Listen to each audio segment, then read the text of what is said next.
Semakin banyak kawasan publik di Kota Denpasar ditetapkan sebagai kawasan tanpa rokok.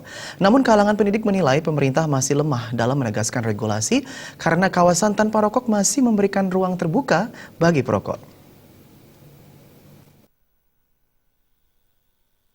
Praktisi pendidikan Gusti Bagus Artanegara menyayangkan banyak kawasan publik yang masuk dalam kawasan bebas asap rokok, masih menyisakan kawasan khusus untuk merokok.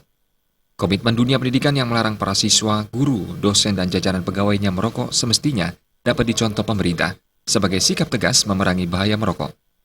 Khusus di areal publik, areal khusus merokok terkadang dibutuhkan. Namun idealnya, kawasan merokok dibangun lebih tertutup sehingga tidak menyebabkan munculnya perokok pasif. Yang pasti dengan anak-anak itu terhindar dari kebiasaan merokok, kan mereka juga kesehatannya terjaga. Sudah itu dari segi pengeluaran yang tidak penting, itu bisa dialihkan kepada kegiatan beli buku, beli alat-alat belajar, kan begitu nanya. Artanegara juga sangat menyayangkan banyak acara kepemudaan kerap disponsori produsen rokok. Dengan demikian, komitmen pemerintah untuk menurunkan angka perokok di kalangan generasi muda tidak berjalan efektif.